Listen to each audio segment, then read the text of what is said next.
The Sleeper's Return, a tale from Kafin Madaki. I never thought my life would become a story that people would tell for years.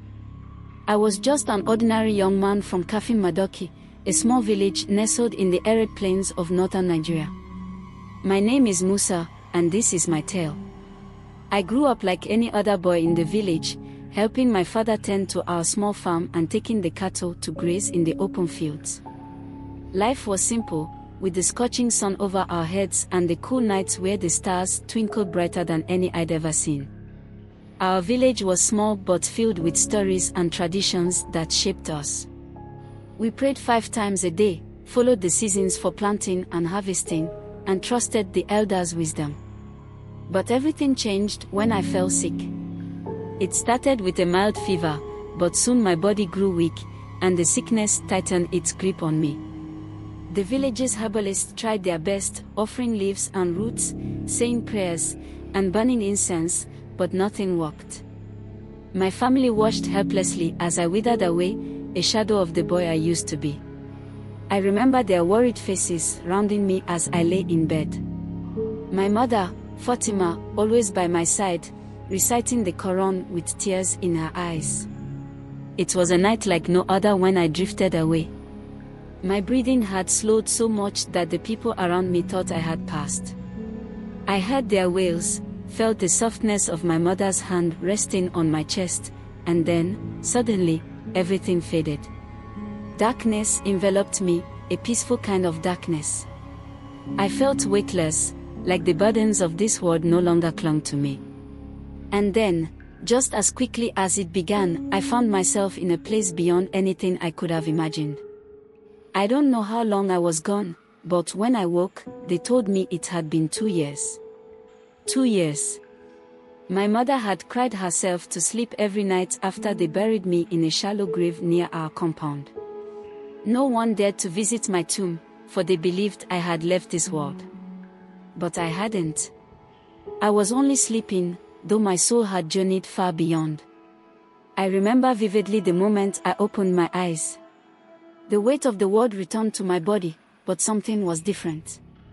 I could feel life pulsing through my veins again, but it was as if I had returned with a purpose. My mother was the first to see me, her scream echoing through the compound, bringing the entire village running. People were terrified, thinking a ghost had risen from the dead. But I spoke to them, calm and assured, and soon they realized it was truly me. News of my return spread like wildfire, and soon, the entire village gathered at our home. I was weak, but I asked to be carried to the village square. I needed to tell them what I had seen in my sleep, in the place where I had been. People of Kafin Madaki, I began, my voice barely more than a whisper, but the silence that surrounded me made it easy for all to hear. I have been to a place none of us can truly describe, but I will try to explain what I saw. I told them of the vast, boundless space that felt like both eternity and a fleeting moment. It was neither heaven nor hell, but a place of judgment, where all of one's deeds were weighed. I saw men and women, people I recognized from our village, who had long since passed. Some were standing in light, their faces radiant and full of peace, while others were bound in darkness, their cries echoing in the distance. There was one man I saw, Alhaji Yaro, who had been our village's wealthiest man before he died. In life, he was respected, even feared, but in that place, he was tormented. I remembered how he used to boast about his riches, how he had built the largest house in the village. But in the afterlife, he had nothing. His wealth could not save him. I watched as he was led away by dark figures, his cries for mercy unanswered. His arrogance and greed had consumed him, and now, he paid the price. Then, there was Aisha, the poor widow who had lived her entire life in hardship. She had begged on the streets, yet she was generous with the little she had. In that place, she stood in the light, surrounded by an aura of peace, smiling as she was welcomed by figures dressed in white. Her kindness, her patience, these had earned her a place in paradise. As I shared my vision, I could see the people of the village shift uncomfortably. We had all known Alhaji Yaro's greed, just as we had known Aisha's purity. My words made them reflect on their own lives. Then, I told them something else. I was given a choice. I could remain there, in the afterlife, or return here, to share this message with you. I chose to come back because I believe there is still time for us all to change.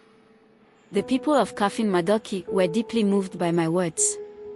Many began to weep, others fell to their knees in prayer. I was weak, but I felt the strength of something greater than myself guiding me. From that day forward, the village changed. People who had once been consumed by selfish desires began to show kindness and humility. Men who had once boasted of their wealth and power started to give to the poor, while women, who had once been rivals, became friends and helped one another in times of need. The mosque became the heart of our village once again. Prayers grew louder, and the sound of the call to prayer seemed to echo even stronger against the mountains. It was as if the entire village had been reborn, just as I had been. Years have passed since my return, and the village continues to thrive in peace and harmony.